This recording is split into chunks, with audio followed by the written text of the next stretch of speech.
The castle. We see it at the end of floor 2, and we can only assume it's where floor 3 will be. But even though we don't know much about the castle, I found out exactly what doors floor 3 will be like by the leaks and hints given to us in floor 2. Let's start off with what we were just left off with in floor 2. At the end of floor 2, we explore a forest that leads us towards a big medieval castle that has the same architecture as a castle from the Middle Ages. There are a few really important details about the castle, the first being the layers that we see on the inside of it. It looks like the castle has 2 large layers that eventually lead to the middle, which is where I'm presuming we need to go in order to get to floor 4. The first layer that we entered at the end of floor 2 will be a very large courtyard that will lead us to the first layer of castle walls that we will be exploring. Layer 1 will most likely keep the entities simple with a few additions. These additions might include the vine we see El Goblino talk bad about in floor 2, which is also on the outside of the castle. I mention El Goblino because in floor 1 he didn't talk about the vines, but in floor 2 he did,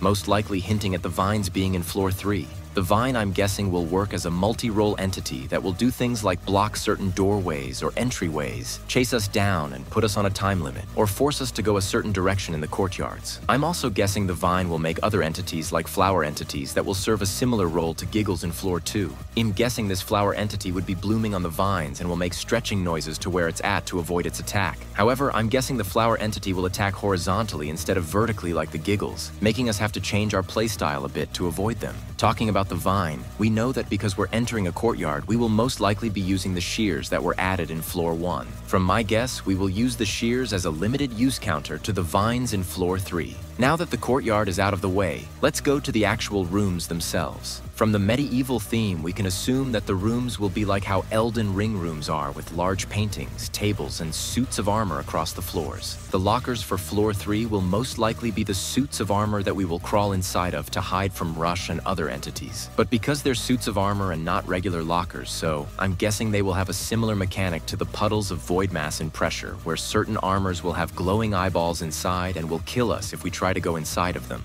But one thing that the suits of armor will also have are swords, which might become a new mechanic in floor 3. I doubt that we can fight off monsters like Rush or Seek, but the swords can probably be used to destroy glowbat nests, and also weaker entities like Screech. But besides all of this, we know that floor 3 layer 1 will keep the same basic entities like Rush and Screech from floor 1, and will add on the glowbats and now corrupted grumbles from floor 2, all whilst adding the vines, the flower buds, and the suits of armor. So this leads us to the first Seek chase in floor 3, which I'm guessing will actually be completely different than the other ones because of the leaked horse entity. I say this because it seems really strange that the devs would just add a random horse unless it is used for jousting. That's right, I think that we will be running away from Seek all while jousting him in floor 3. Now you might be asking, what will his ride be? Well, from my best guess, it will be the now corrupted Queen Grumble that we know is just fast enough for jousting. And the part that ties this all together is the Black Knight versus the White Knight story from the Middle Ages, which we know the game, and specifically floor 3 already takes heavy inspiration from. Seek, as we all know, is black, so he will be the Black Knight, possibly forming a coat of armor around him, and we will be the White Knight, wearing a basic suit of armor like the ones we will use as lockers. With this, from my guess, the jousting will occur in an outside portion of layer 1 in the courthouse on the other side of the vines that we will see when we first walk into floor 3. We will most likely joust around the entire left, back, and right side of layer 1's courtyards until we escape through a large door that guiding light will block. Now with all of this, we know what will happen in layer 1, so let's cover layer 2. The halfway point separator of layer 1 and layer 2, from my best guess, will be a corn or hayfield type area because of the leaked entity known as the groundskeeper. The groundskeeper seems like a similar entity to how the figure is in floor 1, where he will go off of sound, and what's directly infant of him to find us. From his basic design, we can see that he is a ghost-like entity that looks like a farmer Grim Reaper almost. From my guess, he will work similar to how Zardy is in his game, where he will hunt us down while we are trying to get through a corn maze of sorts, while also using stronger versions of the mechanics that the figure uses. From my guess, we will hide in the corn to get away from him, and if he sees us, we will be chased until we get to a suit of armor. I'm guessing the puzzle that we will see in his maze will be a position puzzle where we will arrange certain objects in a certain position to unlock the door. From my guess, these objects will be things like suits of armor and statues or pumpkins with certain faces on them. Either way, this all would make this level 50 the hardest one one yet that will actually be fair, unlike the level 50 in floor 2, but will require more brain power than the one in floor 1. After we complete this puzzle, we will enter into layer 2 of the castle, which from my guess will be similar to the last levels of the hotel, but with a very large twist with there being kid versions of the figure. Let me explain. At the end of floor, 2 people glitched through the courtyard doors to find this weird flesh puddle. Now this is a very weird addition to floor 2, especially when you realize that the only remotely fleshy things we see are the grumbles in the figure. We know that this flesh cannot be the grumbles because they were corrupted by Seek, so that means they have to be from the figure. Now I know this seems like big stretch because so far we have had no indication of the figure not being like Seek where there are no kid versions and it's just him. That's what I said until I came across this leaked image. Now at first you might say that this guy looks like the groundskeeper. I mean, he has the hat and the arms to prove it. But I have a theory that the groundskeeper actually raises and grows these guys to create figures. Now again, I know that this sounds like a stretch, but this actually makes sense in Door's lore. We know the figure came from somewhere because he looks organic. He isn't like the PNGs because they take human-like forms with 3D models. And he isn't like Grumbles because he doesn't stay with other more larger versions of himself. All of this marks out the possibilities that the figure comes directly from the architects or from reproduction. This to me leads us to the most likely possibility of the groundskeeper growing the figures in his garden/cornfield that he protects. This would not only make sense, but also fit with the theme of plant life in floor 3. So with this, we know that these whole guys will be patrolling layer 2, like how the figure does. From my guess, because they are kid versions, they will be much weaker and won't be able to see at all if here nearly as good. These whole guys, from my guess, will be scattered throughout the doors, similar to how the giggles are in floor 2. We will most likely have to lead them away or pay attention to their tracking to get past them and move to the next doors. So, with the main new entity of door 250 and above figured out, from my guess we will have another jousting match with Seek that will end up with us in the final boss room in the middle of the castle. Now, I think that the final boss will be a king, because in the middle of the castles there is a throne room, and past that there doesn't seem like there's anywhere else to go in the castle besides the middle. From my guess, we will fight him by one of two things. One, which is the less likely option, where we are challenged by the king to a duel of which we will fight with the sword mechanic that I previously mentioned. This will eventually lead us to kill the king and escape the kid figures by going into floor 4. And 2, we will hide from the king